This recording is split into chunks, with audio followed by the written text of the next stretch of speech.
have anxiety and depression, and I've just been diagnosed with borderline personality disorder as well. There was just a number of different things that built up. I feel like a lot less motivated to do things. And I find myself like a lot more behind on uni work as well. As the years went on, my self-confidence was like rock bottom. And then it was in fourth year, it just got to a point where then it crept into my personal life as well. Because I felt like I could never do anything right. Like, I think everyone goes through this sort of stuff, and especially when we've all been locked down and had to isolate and had to, our lives have been drastically changed. I think it has been a lot harder, just because when you're left alone with your thoughts, there's less to take the thoughts out of your head.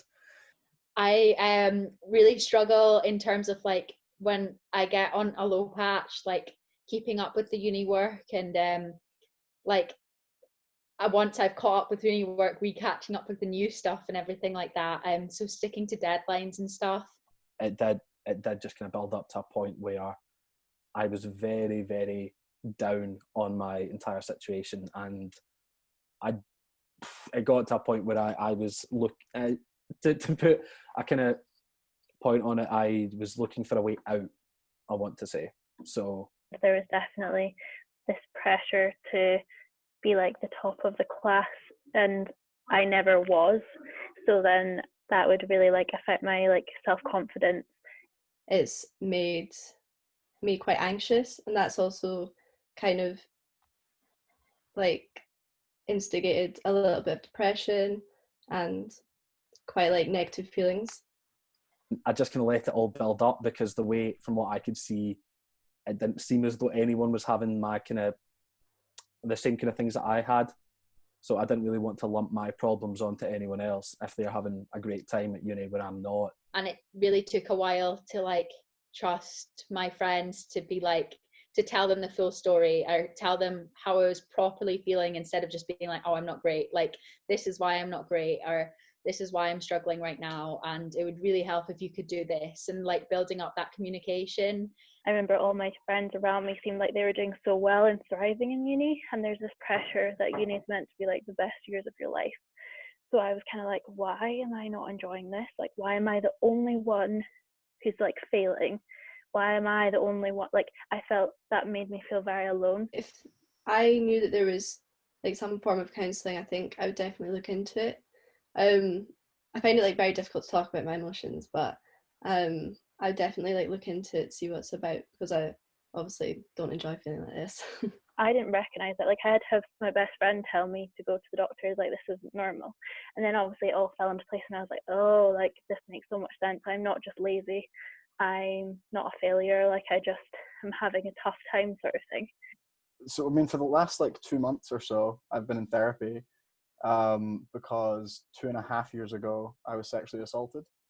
And so that's been like a massive thing that I've had to deal with. So in terms of like how I've been dealing with it, therapy has definitely been helping. Having someone to talk to and give me, exercises and methods and stuff of just kind of healing and rebuilding. That's been huge. I started medication like a month ago, and that has honestly been such a like savior of my mental health this year. Like, I honestly didn't realize how much of an impact it would have, but I'm feeling so much less anxious. So like, that's definitely a great thing, like going to a doctor if you are feeling anxious or are feeling like under the weather, and seeing what's out there for you. But I've had a lot of therapy. I've been going to therapy every week for the last year or so, and so that's definitely helped me. So I'm in a lot better place. The first person I actually told about my own experiences, like in a full format and a full kind of story about it, was one of our lecturers back in second year, I want to say, because I think he'd made the point, or he'd sent an email to the entire department about World Mental Health Day and things like that, and linked his thread of tweets about his own experiences, and I just kind of responded to that and just kind of used it as a kind of therapeutic way to almost kind of make myself more comfortable with talking about it. And so I sent that to him, and he was kind of the first person that I'd really told explicitly about what had been going on in my own head with my own thoughts. So, and since that point, I've been able to open up a lot more to friends and people that I'm kind of know might be going through the same thing. Having a friend who you can talk to is so important. Just like even one friend that you just always have a safe space with, that you can just say what you're feeling. That's so important, especially right now. I find it really beneficial when like it could be anyone, I don't even care like if it's a friend or someone that I've not seen in a couple of years, but it's just nice to like know someone's thinking about you. Having messages from friends, like making sure that you're staying like up with your mental health, like keeping up and keeping it a positive thing is I feel so important, because sometimes you just get into this situation where if no one's messaged you, you're not going to message them because you don't think they care about you type thing. So like having a message, I feel like honestly boosts my mood so much. I think you have to do things that you enjoy and things that feel good. Like, you know, I love driving, I love singing, and I love playing games and stuff. Anything that will just, you know, let you relax and just, you know, put a smile on your face. I always find that like going outside helps. Just taking like that little, even just like 10 minutes to go outside. And also manifesting as well. I've done a lot of that, like meditation as well. That helps me kind of like calm down and like put things into perspective. So I say journaling has like been a huge thing, to be honest. And it's something so simple, like even when you're not feeling like you can get out of bed, or if you're having a really bad day, it's quite an easy thing to do. I've started going on walks like once a day, because I feel like during the pandemic, like I was such a sporty person, and just getting that like fresh air, because otherwise there's no reason to leave my house. Try and do it with someone else as well, who are not always around, so I can socialize with a new person. And that's just really, really boosted my mental health. It makes me feel so much better when I come back and from my walk. It helps me focus on my classes and everything as well. Use your mates just for conversations like that, because they're going through stuff just like you are, even if it doesn't seem like that, and just try and get through it as best you can, because it will get better regardless of what you think is going on just now, and regardless what you think of the only option is going to be it. Things are going to get better regardless, and you will end up in a very good place one day. You just need to lean on people for a while until you get there.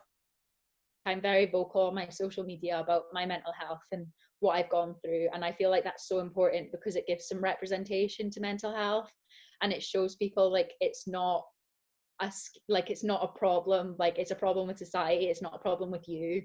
And it's something that everyone faces, and everyone faces it differently. So like it's okay to speak up about it, and it's okay not to be okay, really. For me, I personally got empowered from having a label. I know some people really hate having a label, like you're depressed or whatever, but for me that really empowered me, because I felt, right, no, I know what's the problem, I can solve it, sort of thing, instead of it just being this like, what is wrong with me, why, like it explained things. So for me that was empowering.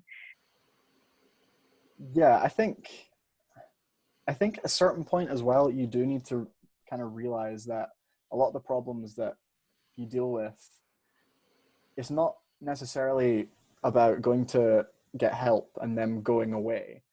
It's more about going to get help and realizing how you can deal with them, and how you can kind of recognize them and say, well, this is just happening as a result of this, and I'm going to choose to not let it bother me anymore.